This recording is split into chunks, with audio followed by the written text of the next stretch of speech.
welcome to my channel. My name is Kate, and today I'm going to be returning for day 22 of the 30 Days of Stephen Graham Jones that Amanda from the Reading and Writing Life has put together.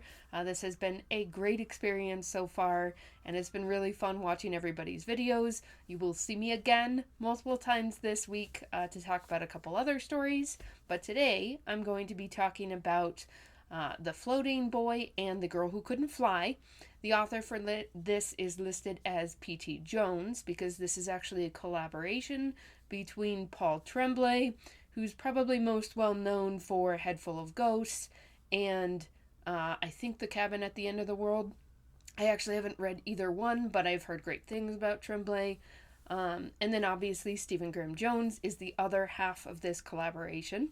And we've been talking about his books all month so far and will be for the rest of the month. So you should be familiar with that one by now.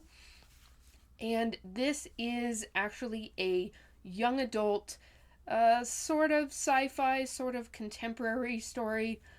It's basically present day, but it does have some kind of weird bizarre happenings, sort of Twilight Zone-ish, told in the first-person perspective from the point of view of a teen girl, Mary, who is living in a relatively small town. I think it's Ipswich, Massachusetts, if I remember correctly. Basically, it all starts with Mary watching some kids at one of her young cousin's birthday parties, and she notices that there's a strange boy there. And she basically watches him climb a tree and then suddenly just start floating up into the sky. Everybody is completely baffled by this, but later all of them decide that it's just some hoax. And there's a man who's making like balloon animals who happen to be in the area, and it's all explained away. Mary is struggling with anxiety and depression, and she's kind of settled on a routine that's working for the moment, but people are definitely concerned about her. And so even though she is adamant that she saw this kid float, she's not necessarily really believed in that by her parents and people around her. All of her friends are like, yeah, whatever, it's balloon guy. Nobody really buys into it until other kids start getting sick and then floating as well. And then some of the adults start getting sick, so they're not really capable of stepping in and figuring out what the heck is going on in town. And so it's basically up to Mary to track down this kid, floating boy, who was at the start of everything, and find out what's happening because her little brother is starting to float and she doesn't want to lose him. So it's basically her working with her friends to get to the bottom of this. I ended up rating this relatively low for a Stephen Graham Jones story. I ended up giving it 5.7 out of 10 or 3 stars. It's definitely YA. It doesn't have some of the tropes that I don't love in some YA, but it's definitely written younger. Mary feels very much like a teenager. She has some pretty judgmental comments that she makes about medication for her mental health and how she doesn't want to be on zombie pills. She also has a lot of commentary about her religious family members who are kind of standard small town closed-minded representations of religious people. So that got a little bit rough.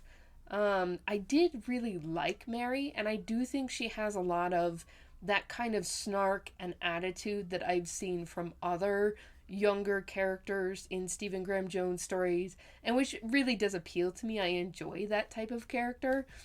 She definitely, I think, is one that's not going to work for everybody because of some of her commentary on mental health, and because she kind of is struggling with herself and where she fits in her group of friends. And so you do get some of that coming of age part of it. I didn't love the explanation that they give towards the end of the story for what is happening with these floating kids. It's a really bizarre concept. So in the first part of it, you're kind of like, what the heck is happening? But then when they actually give you the reason for it, it was too out there for me. I couldn't buy into it. I kind of wish that they'd left it more nebulous, to be honest, because I could have bought into it being bizarre and weird if you didn't try and give a rationale for it as much as they do. So that was a little bit of a struggle for me. And the writing isn't as, I think because it's aimed at a younger audience, the writing doesn't have that same crafted literary feel that you tend to get from a Stephen Graham Jones story. And so I kind of constantly was going back and forth between liking Mary, but not really feeling connected to the writing or very intrigued by the way it was being set up. It felt kind of surface level. So again, I don't think it's terrible. I gave it 3 stars. I just think in the realm of SGJ, this isn't as well crafted and intriguing as a lot of his stuff is. So it's pretty middle of the road, but I would probably only recommend this for younger readers or for people who don't mind a kind of out there bizarre plot line that it has kind of like a halfway thought out explanation for it. And if you're a hardcore SGJ fan and you just want to read everything that he's been a part of, I don't think you'll have a terrible time with this. I just definitely would put it kind of lower on your list or lower your expectations for it. I just wouldn't be expecting this to be on the same level as like The Only Good Indians or My Heart is a Chainsaw or some of these others that are definitely feel like more crafted, if I guess is the best way to put that. So that's my thoughts on Floating Boy and The Girl Who Couldn't Fly. If you have picked this up, definitely let me know what you think. I would be curious to get more perspectives on this. Tune back in tomorrow for Evie talking about the book for day 23. See you guys.